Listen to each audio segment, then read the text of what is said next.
بارک اللہ فیکم۔ شیخ محترم، یہ سوال ہے، کیا علم غیب اللہ سبحانہ و تعالیٰ نے نبیوں، پیغمبروں اور ولیوں کو عطا کیا ہے؟ اور کیا نبی صلی اللہ علیہ وسلم عالم الغیب تھے؟ اکثر لوگوں کا یہ عقیدہ ہے، کیا یہ عقیدہ رکھنا درست ہے کہ نبی صلی اللہ تعالیٰ علیہ وسلم غیب جانتے تھے یا آپ عالم الغیب تھے؟ اللہ تعالیٰ عالم الغیب ہے، یعنی عالم الغیب و شہادہ اللہ تعالیٰ کی صفت ہے، اور اللہ ہی غیب جاننے والا ہے۔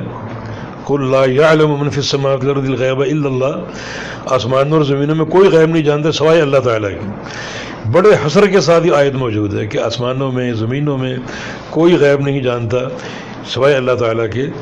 یہ حسر اور قصر کا انداز ہے جس سے یہ بات واضح ہوتی ہے کہ عالم الغیب صرف اللہ رب العزت ہے۔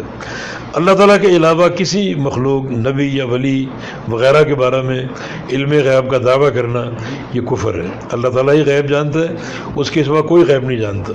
باقی آپ کا یہ سوال کہ اللہ تعالیٰ نے کیا انبیاء کو، اولیاء کو علم غیب سے مطلع کیا ہے، تو اس کا جواب یہ ہے کہ جہاں تک انبیاء کا معاملہ ہے تو اللہ رب العزت نے انبیاء کو وحی دی ہے، اور وحی ان کے لیے غیب تھی جو اللہ تعالیٰ نے ان کو عطا فرمائی، جبریل امین کو بھیجا، احکام نازل کیے، یہ ان کے لیے ایک غیب کا علم تھا جو اللہ تعالیٰ نے ان کو نبی بنا کر عطا فرمایا۔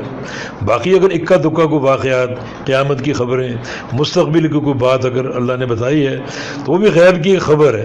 تو اللہ رب العزت جو جس قدر چاہے کوئی ایک خبر، کوئی ایک قصہ، کوئی ایک واقعہ یا قیامت کے احوال انبیاء کو بتاتا ہے تو اللہ تعالیٰ اطلاع دیتا ہے تو انبیاء کو معلوم ہوتا ہے، ورنہ انبیاء کو معلوم نہیں ہوتا۔ دجال اور قیامت کی علامات وغیرہ ساری یہ غیب کی خبریں جو اللہ نے دی ہیں، یعنی انبیاء کو معلوم نہیں، اللہ نے بتایا تو انبیاء کو علم ہوا۔ تو اللہ تعالیٰ جس قدر چاہے اپنے علم غیب میں سے کوئی چیز انبیاء کو عطا فرما دے تو یہ پھر وہ علم غیب نہیں رہتا، بلکہ جب بتا دیا گیا تو وہ علم غیب نہ رہا، بلکہ انہوں نے خود وہ چیز حاصل کر لی اور اپنے حواس کے ذریعے وہ معلوم کر لی جبریل امین کی وحی کے ذریعے، تو پھر وہ علم غیب نہ رہا۔ تو اللہ رب العزت عالم الغیب ہے، اس کے سوا کوئی عالم الغیب نہیں ہے، اور اللہ تعالیٰ انبیاء میں سے انبیاء کرام کو چنتا ہے، اپنا علم ان کو عطا فرماتا ہے۔ وہ شریعت کا علم ہے، وحی کا علم ہے، قرآن و حدیث کا علم ہے۔ اس کے علاوہ جو مستقبل کی خبریں یا پرانے انبیاء کے قصے، ابراہیم علیہ السلام کا واقعہ، یوسف علیہ السلام کا واقعہ، موسیٰ علیہ السلام کا واقعہ انبیاء کے لیے غیب ہوتا ہے، اللہ تعالیٰ نے بتا دیا تو ان کو معلوم ہو گیا، تو وہ عالم الغیب نہیں ہے، اللہ کے بتانے سے ان کو معلوم ہوا ہے۔ عالم الغیب اگر ہوں تو ان کو بتانے کی ضرورت ہی نہیں، وہ سب کچھ جانتے ہیں، ما کان و ما یکون، ہر چیز کا ان کو علم ہے، پھر وحی کی ضرورت کیا ہے؟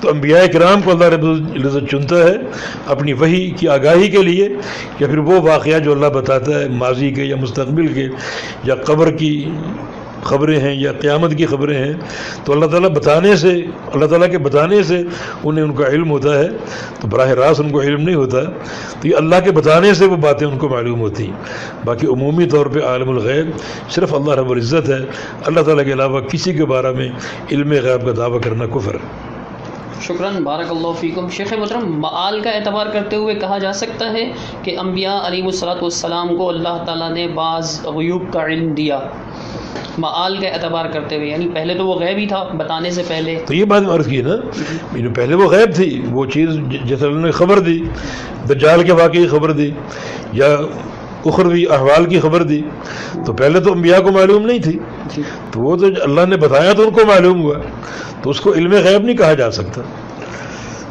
شکراً، بارک اللہ فیکم۔